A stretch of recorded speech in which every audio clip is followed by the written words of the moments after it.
Shalom, salam podcast M116 Mazmur pasal 1 ayat 1 sampai ke 6 yang menjadi dasar podcast ini agar hidup kita makin baik dan makin benar di hadapan Tuhan. Kita akan belajar fenomena rame-rame orang menjadi ateis. Ada apa ini?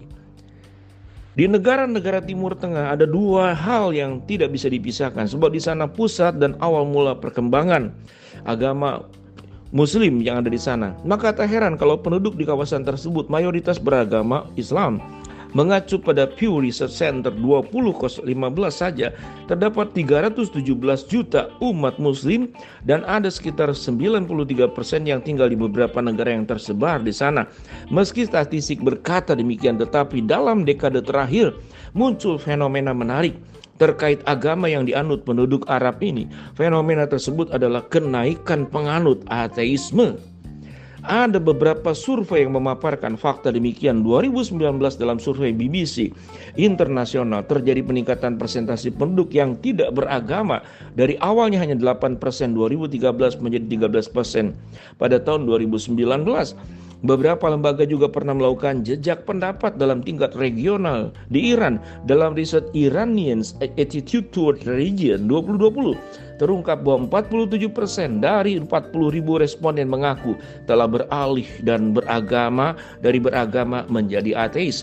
Sementara di Turki yang negaranya 99% berpenduduk muslim, tercatat peningkatan jumlah ateis dalam kurun 10 tahun terakhir. Dalam laporan lembaga survei Kondo 2019 ditemukan bahwa jumlah orang Turki yang mengaku menganut Islam telah turun dari 55% menjadi 51%.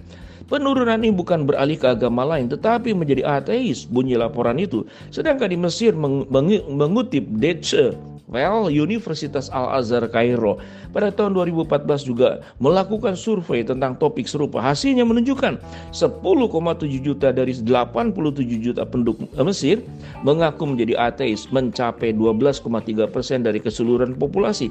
Hal yang sama juga terjadi di Arab Saudi. Mengutip laporan Saudi Arabia 2021 International Religious Freedom Report 2021, tercatat ada 224.000 yang memilih tidak beragama, baik ateis maupun agnostik. Penyebabnya mengapa? Hannah Welitz dalam artikel Man Without God, The Rise of Atheism in Saudi Arabia menjelaskan ini tidak terlepas dari sikap politik pemerintah yang menggunakan agama. Hal ini tulisnya setidaknya terjadi di Arab Saudi. Akibatnya penduduk yang kritis menolak dan menganggap politisasi semakin mudah mengakses berinteraksi dengan kelompok serupa di dunia maya juga mempengaruhi ini. Kasus di Arab Saudi juga terjadi di Turki. Kepemimpinan Erdogan diklaim menggeser konsep sekularisme Turki yang telah diajarkan oleh Mustafa Kemal Atatürk. Beberapa aturan ketat agama diterapkan sehingga seperti melarang minuman keras. Ini membuat beberapa kelompok mulai mengaku tak beragama. Pendapat lain yang disampaikan juga oleh Tamer Fouad, koresponden hubungan internasional Guardian.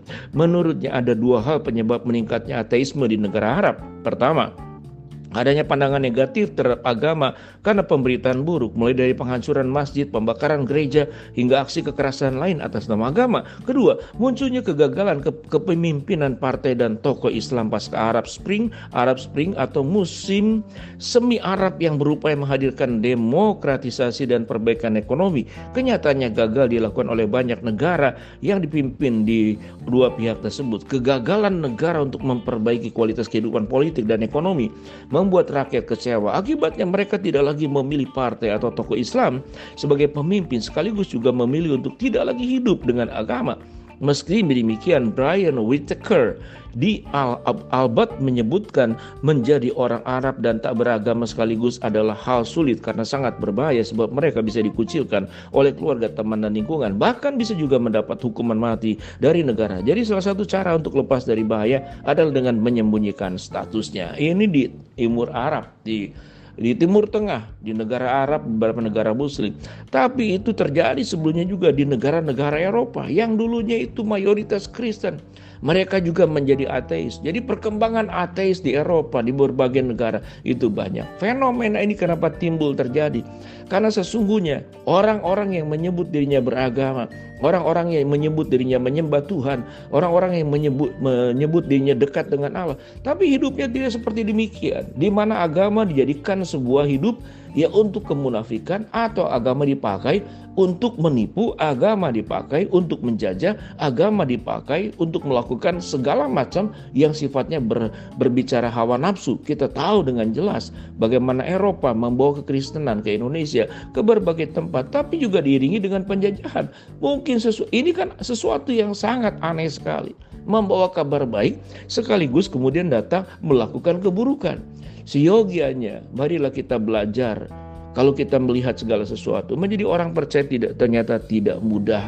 Karena kalau kita tidak baik, hidup kita tidak jadi berkat, hidup kita tidak punya teladan, membuat orang justru bukan percaya kepada Tuhan.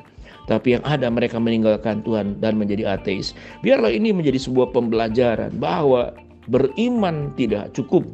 Tetapi kalau hidup kita tidak mengalami perubahan, jadilah orang beriman, tapi jadilah orang yang mengalami perubahan. Menjadi seperti Kristus, membawa damai, membawa manfaat, membawa berkat, bukan memakai agama untuk kepentingan berbuat dosa. Shalom, salam podcast M116.